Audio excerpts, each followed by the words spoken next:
Welcome to a short form Yin Yang Yoga full body class. We'll start the session with some Yin Yoga, focusing on the hips, and then we'll make our way towards some Yang Yoga, focusing on the upper body. Let's find a comfortable seat. Let's ground for just a few breaths. In whatever position, whatever seat feels best for your hips and your spine.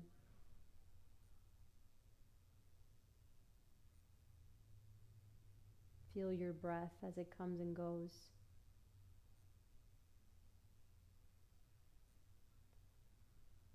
During our session, we won't be participating with the breath.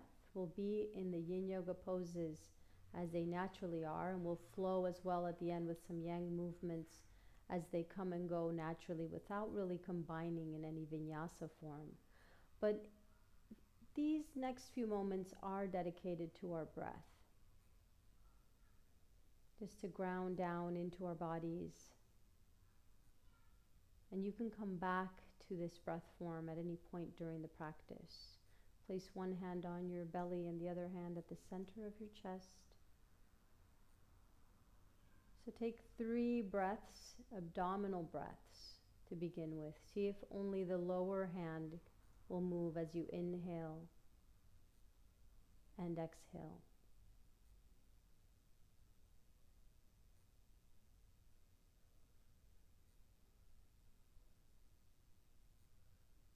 And one more.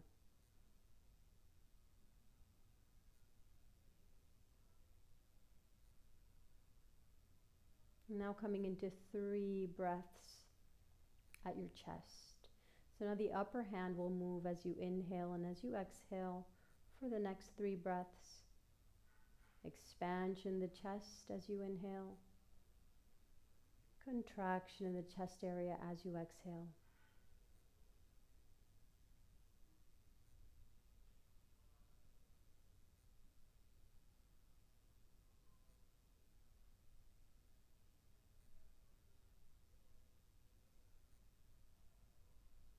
And go back to your natural breath, natural rhythm. Making our way towards the full yogic breath. Now on the inhale, you're filling your belly, then your chest. And on your exhale, from the chest to the belly. 2 more.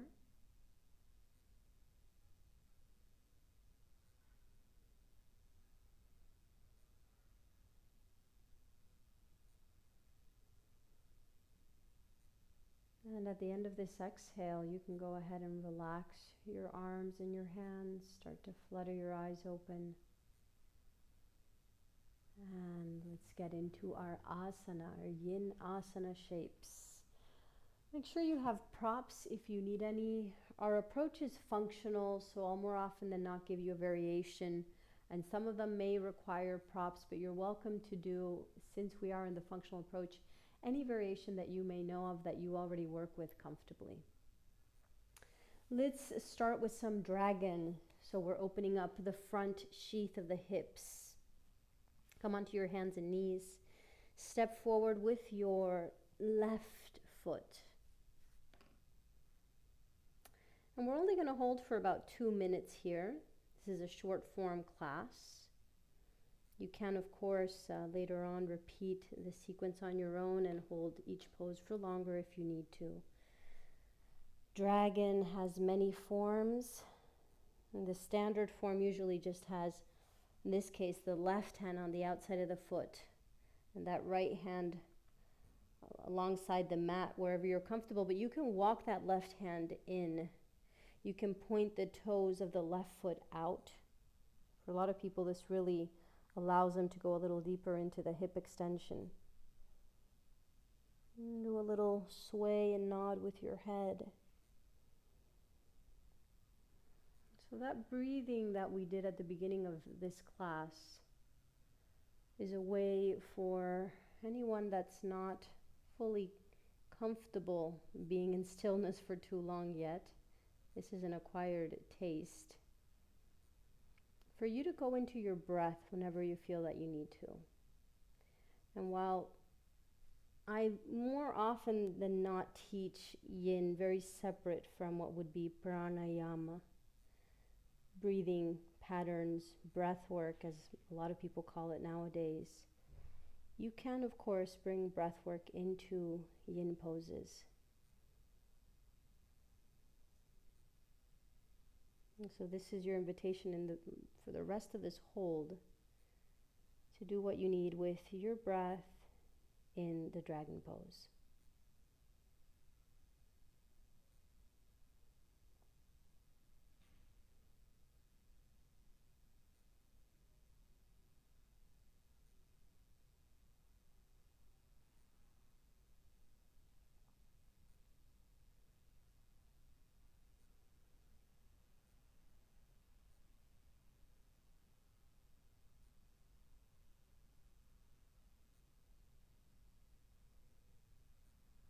And we can slowly start to bring our hips back. Take a short rebound, either lying on your belly, on your side, or on your back.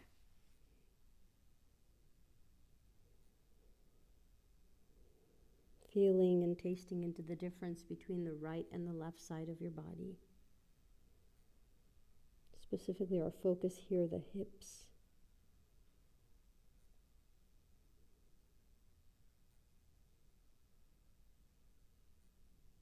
And we're making our way towards the other side. Come back onto your hands and knees. This time, step that right foot forward. You can kind of sway with your body as you need it to find a comfortable edge.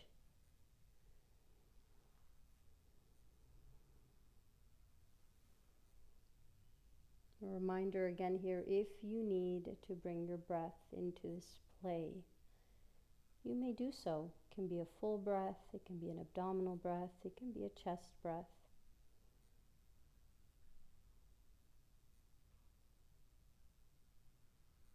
You do want to make sure that there is a balance also between what we do to hold our attention in the poses and releasing the technique as well. Making sure that you're not tensing your jaw if you are choosing to work with the breath.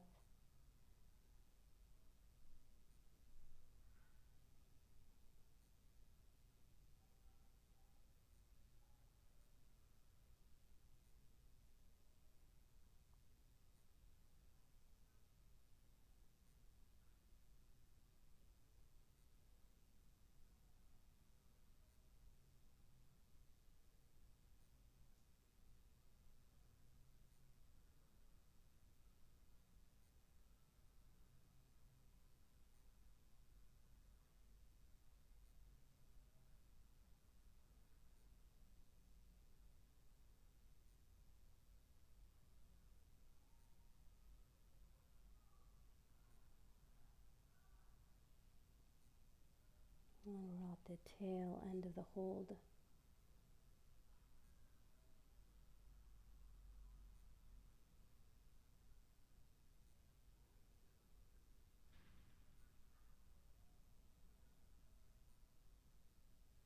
And you can start to shift that shape into your rebound pose.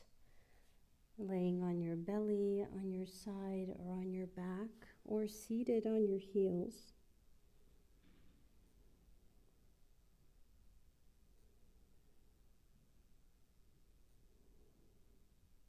Feeling into the right and the left side of your hips. The front sheath.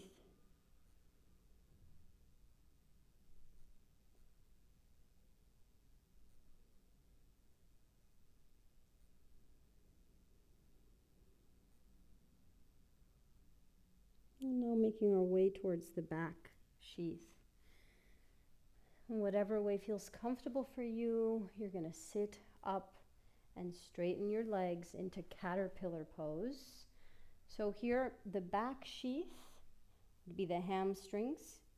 So you're looking for a sensation of a stretch back here. For some people, caterpillar does that for them. So they just bring the torso as a lever forward, and that already adds to that target area. But for other people, this might not be what helps them find that sensation of the stretch back here. So you're more than welcome to do either a half pose, that could be like a half butterfly, a half shoelace, a half frog. I will let you know when we're halfway through the caterpillar for those of you in the asymmetrical poses.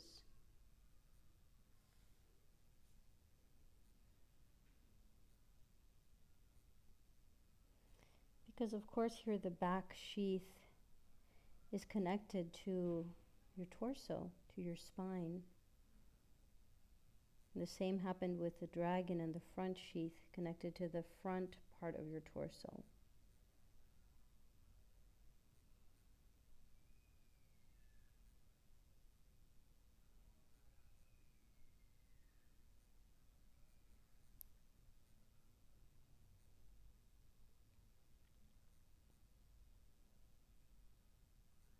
Remember, you are not here to copy my shapes. You're here to find your own shapes, your own possibilities, exploring the range of motion that's available for your hips and for this current season of your life.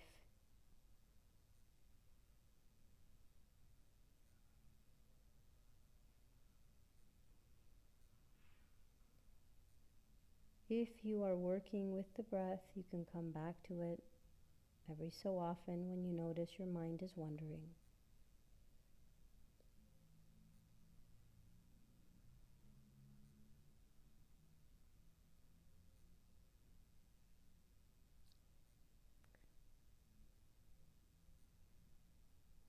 I am in the symmetrical form of the pose. I'm in caterpillar. I'm not doing any half butterflies, but for those of you in the asymmetrical realm, please go ahead and switch sides.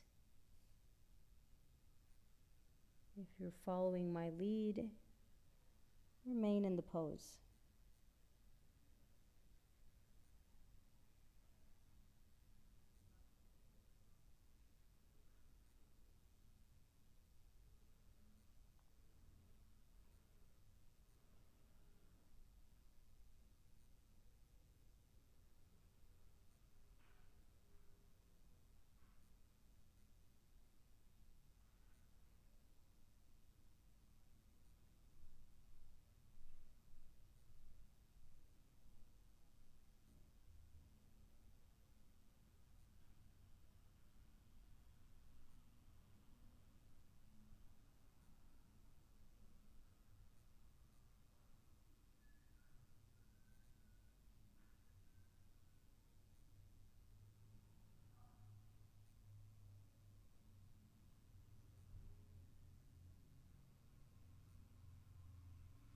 We're at the tail end of the hold here.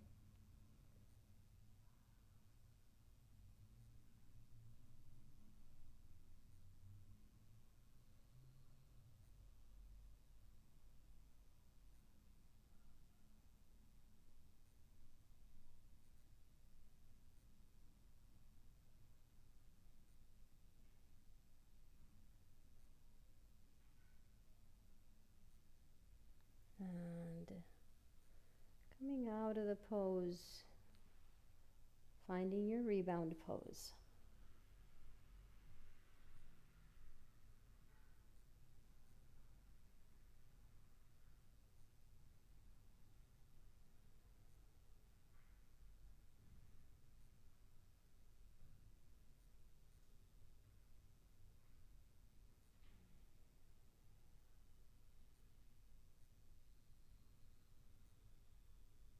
Continuing on towards the inner sheath of the thigh. So we're making our way towards the adductors. And I'm going to suggest, as you sit up gracefully, to find yourself at the beginning edge of the dragonfly pose, where you're sitting and your legs are straight and far apart as feels comfortable for you. They don't have to be. Wider is not better. What is better would be what works for you to find the stretch and the stress on these tissues of the inside of the thighs. For those of you that have difficulty in this pose, and simply for the sake of our class today, the option I'll give you is a half dragonfly. So you'll just bend one leg in and fold from there. I'll let you know when we're halfway through so you can switch sides. For those of you perfectly comfortable here in dragonfly and folding forward, then you can very well just do this. Of course, using props, as I've mentioned before, very welcome. Yin Yoga is not a restorative practice as a full-length restorative where everything is shown with props, but it can be one because we can very well use the props as we need.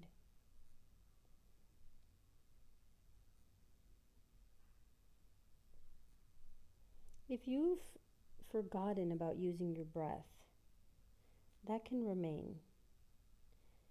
And the breath was used at the beginning to help those who are still becoming acquainted with this type of practice. It might help your body and your mind, but it is not necessary in this type of practice.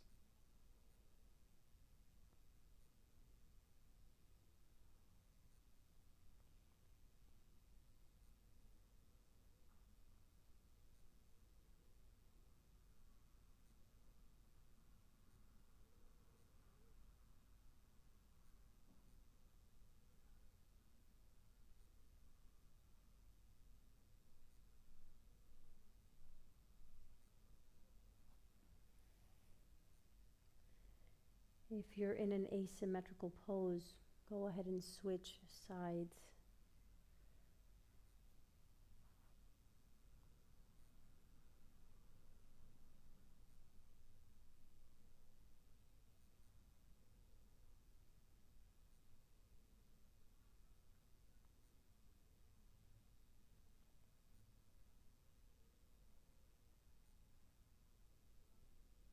And feeling into your tissues, settling into your bones.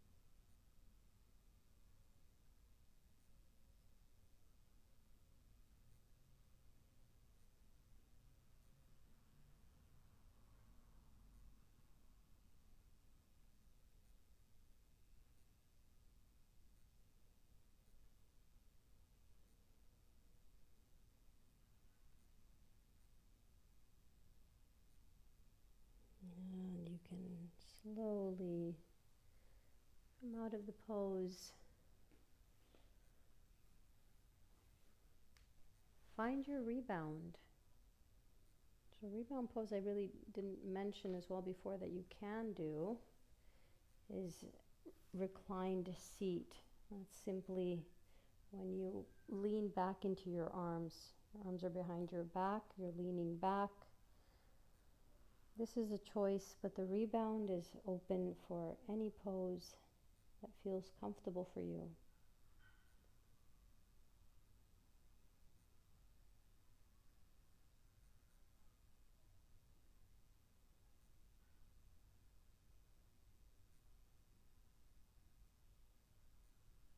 And our final pose here before we shavasana and then go into our yang movements is going to be a gluteal stretch. So this is a shoelace family pose. We're going to work with Swan pose.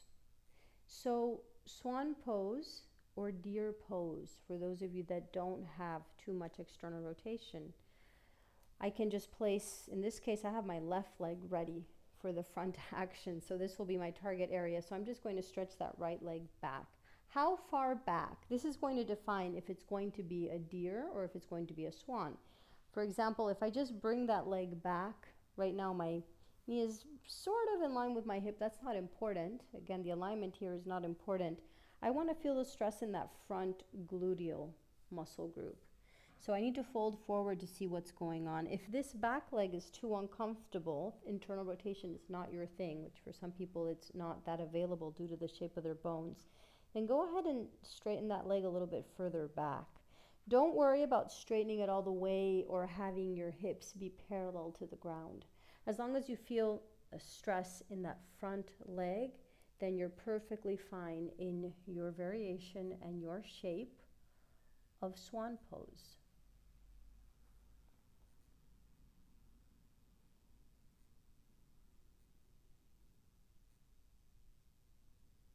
And coming back to stillness, either through the sensations of the pose and or through your breath, attention, awareness, or participation in.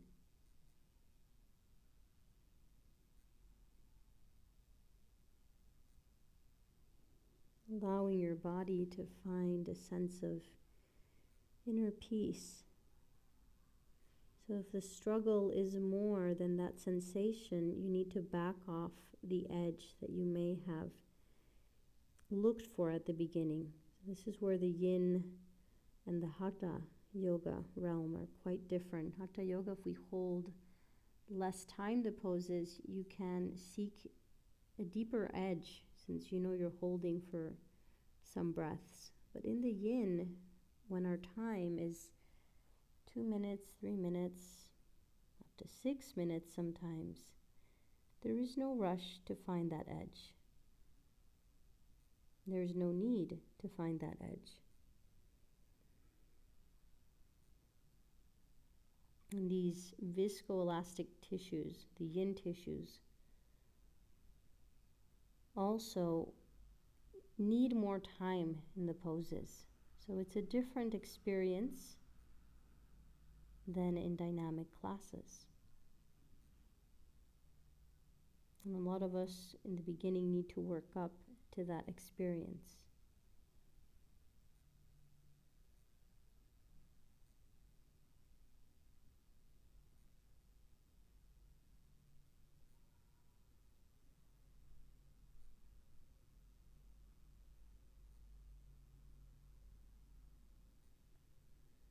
And coming out of the pose, take your rebound, either lying on your back,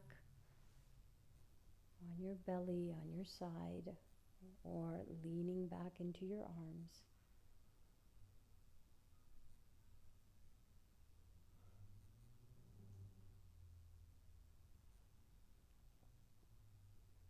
Let's shift our way towards the other side. So now the right leg is in that external rotation, bringing our awareness towards that right gluteal myofascial group. Bring that left leg back, as far back as you need it, either for deer or further back for swan. For deer and for swan, this applies to both poses. Do not worry about your torso being right smack aligned between that knee and the ankle. Your torso is a free part of the puzzle here, meaning it can walk from one side to the other, and that might very well for some of you let you find with more ease your target area. If you're with that back leg straight back more into a swan pose, don't worry about hips parallel unless you have a lot of external rotation of that front leg, and you may need that to find the target area. But if this is not the case, we're not too worried about one side further up. That's really just adding a twist element to the pose. And a twist is one of those 6 segments of movements of your spine. So nothing to worry about with a twist.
find your rebound shape.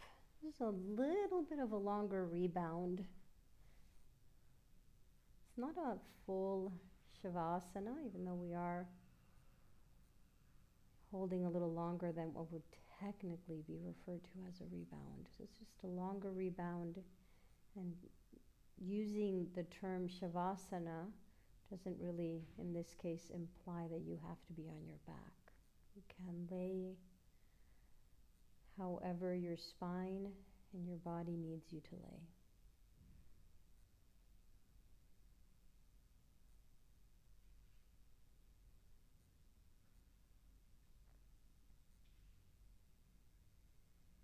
And for the fidgety ones, come back to that breath. You can do that breath again from here. For the ones that are already quite relaxed, do not worry about coming back to your breath.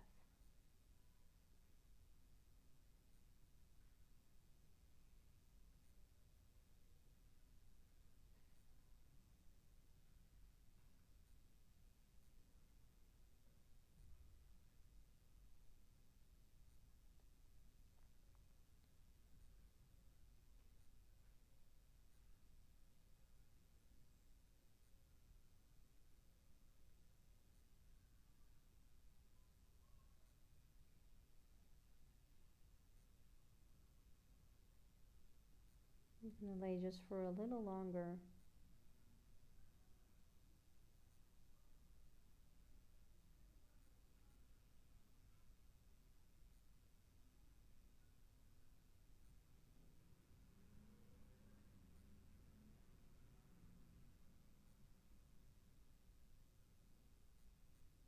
And then filling your body with awareness and starting to wiggle your fingers and your toes. Try not to jerk your spine back up to sitting. Try to gracefully find the communication of the shapes from one shape to the other that will help you gently come back up towards a comfortable seat.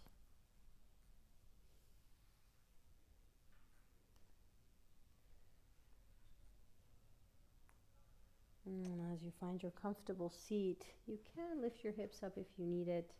But we will move a little bit in these next few moments. So the Yin Yang element, and I'm actually playing with the Yin element as the Yin part of our body, the lower part of the body, and now the Yang element is going into the upper Yang part of your body. This is not the marriage proposition that always has to happen. This is simply the theme that came up for this session. We'll do Willows in the Wind, as taught by Paul and Suzee Grilley. Bring your hands to your lower abdomen in the Tao world, known as the first Dantian.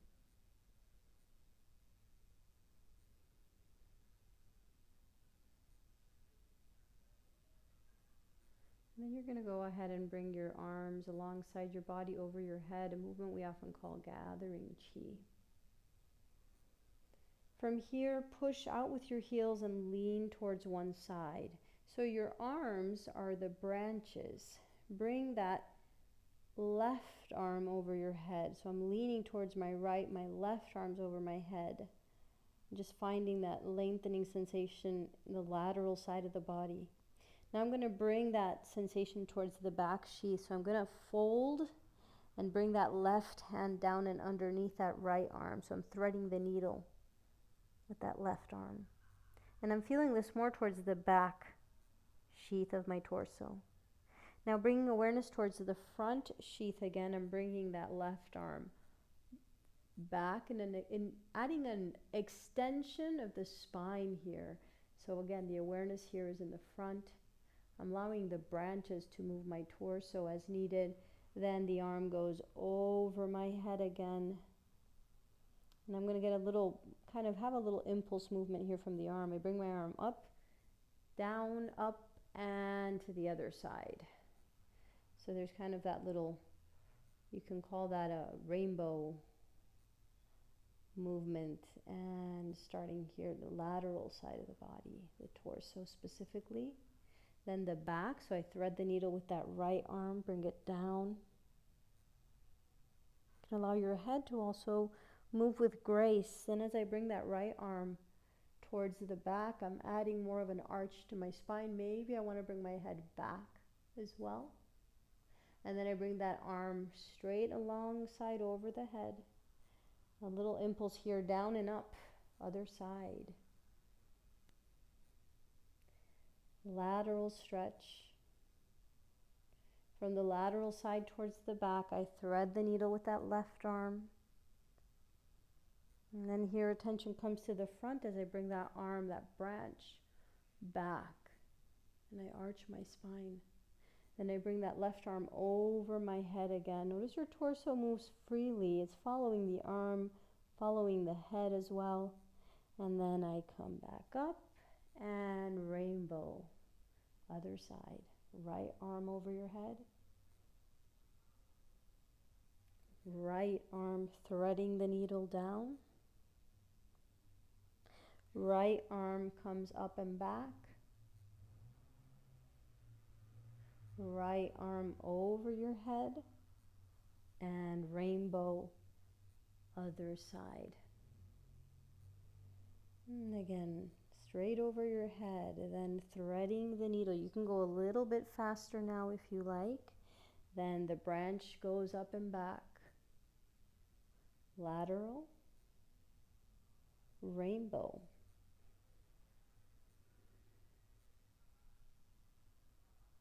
Thread the needle with that right arm. Arm comes back, find that arch.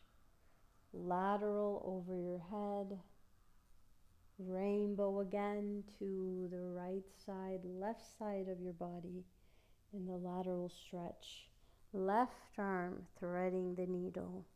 Left arm back. Over your head and back to the other side. Right arm over your head. Thread the needle with the right arm. Bring that right arm back. Over your head again.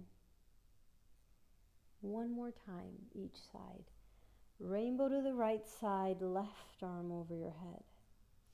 You can move freely as you need to, right? Thread the needle with that left arm. Then bring that left arm back. Left arm over your head. And rainbow to the left. So now your right side is receiving this stretch. Thread the needle. Bring that arm back. Over your head. And this time come up, all the way up. Bring both arms over your head.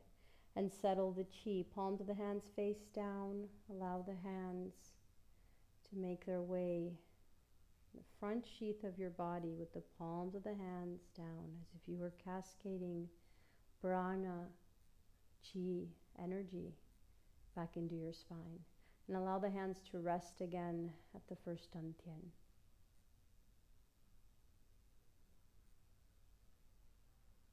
Thank you so much for joining. Have a beautiful day.